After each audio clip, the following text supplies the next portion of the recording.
Kendini büyük sayan, yüz ölçümüne ve nüfusuna bakıldığında dünyanın yarısını neredeyse kapsayan, ekonomide, teknolojide, dünya pazarında diğer ülkelere meydan okuyan Çin, neden Doğu Türkistan halkından korkmaktadır diye merak ettiniz mi hiç?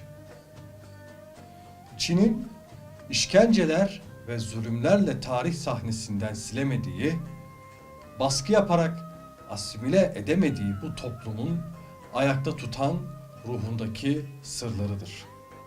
Evet, Doğu Türkistan'da direnen, zulüme boyun eğmeyen bir ruhtur. Uygur Türklerinin her şeyleri işgal edilse bile o ruhları zapt edilemedi. Bu ruhun adı Osman Batur'dur. Elleri ve ayakları zincirlerle bağlanarak halka gözdağı vermek için Urumçi'de sokak sokak dolaştırıldığında da, kurşuna dizildiği anda da korku nedir bilmedi. Korkusuzluğunu ve inanmışlığını Doğu Türkistan'a miras bıraktı. Bir ses yükseldi ve son cümlesi oldu: ben ölebilirim ama dünya durdukça benim milletim mücadeleye devam edecek. Aslında Doğu Türkistan Türklerinin bugüne kadar yaşanmışlığının özetini verdi. O, Osman İslamoğlu olarak dünyaya geldi. Mücadele ve kahramanlığından dolayı halkı ona cesur ve kahraman anlamına gelen Batur ismini layık gördü. Kahramanlığı destanlara ve rivayetlere çevrildi. Hatta o kadar ki bir rivayete göre kementle uçak düşürdüğü bile anlatılır.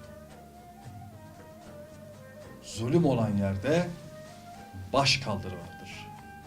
Tarihin hiçbir sayfasında zalimliğini bırakmayan Çin, her fırsatta kendi meşhur yöntemlerini Uygurlar üzerinde denemiştir. Ve denemeye de devam etmektedir. 1940 yılında Türkistan'da yapılan soykırım, kültürel baskı, camilerin yıkılması, halka işkence verilmesi ve aydınların hapse atılması, katledilmesi aslında bugünün dünyasında da tanıdık manzaradır. Zihniyet asla değişmedi. Ama ne yapsalar asla Türkistan ruhu da ölmedi. Çinli kaymakamın çizmeleriyle camiye girmesi üzerine Türkistan halkı kaymakamı ve beraberindeki askerleri öldürdü. Bunu bahane eden Kızıl Çin şiddeti arttırdı. Artık bütün Türkistan'da camiler basılıyor, Kur'an-ı Kerimler yakılıyordu. Karşı çıkan Doğu Türkistanlılar ise zindana atılıyordu. Türklerin elindeki silahları toplamaya karar verdiler. Ev ev, elde olan silahları toplamaya başladılar. Fakat Osman Batur silahını teslim etmek istemedi. Bugün silahımızı alanlar yarın canımızı alırlar diyerek tek başına dağa çıktı. Bu zalime karşı bir başkaldırıydı. Bu başkaldırıda ise yalnız kalmadı. Dostları ve bu yola inananlar da Osman Batur'u yalnız bırakmadılar. Sadece Çinlerle savaşmadılar. Ruslara karşı da mücadele veren Osman Batur, Türkistan topraklarını işgalcilerden temizleme ülküsünü amaç edindi. Hedefine ulaşmış sayılırdı. Şöyle ki, Doğu Türkistan'da birkaç şehir dışında kontrol bizimkilerin elindeydi. Yani Türklerin. Artık Osman Batur bir savaşçı değil, aynı zamanda Bulgun'da törenle ilan edilen Altay Kazaklarının hanı idi.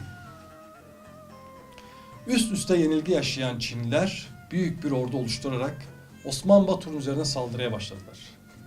Defalarca baskınlara uğrayan Batur'un güçleri eski gücünde değildi.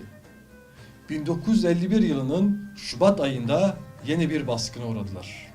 Büyük bir kısmı baskından kurtulsa da Osman Batur'un kızı Aspay ve beraberindekiler komünistler tarafından esir alındı. Osman Batur onları kurtarmak için 200 kişilik düşman birliğine tek başına hücuma geçti. birçok düşman öldürse de cephanesi bittiği sırada sıkıştırılarak yakalandı. 29 Nisan 1951 tarihinde önce kulakları, sonra kolları kesilerek kurşuna dizildi. Erkek kardeşi Delihan İslamoğlu bir savaş sırasında esir alınarak kurşuna dizildi. Osman Batur'un aile fertleri tek tek esir alındı.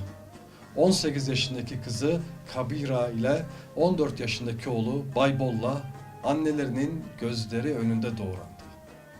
11 yaşındaki oğlu ve 9 yaşındaki kızı 20 metre derinliğinde bir kuyuya atıldı. Evlatlarına yapılan zulme dayanamayan Mame Hatun, olay yerinin yakınlarında nehre kendini atarak yaşamına son verdi.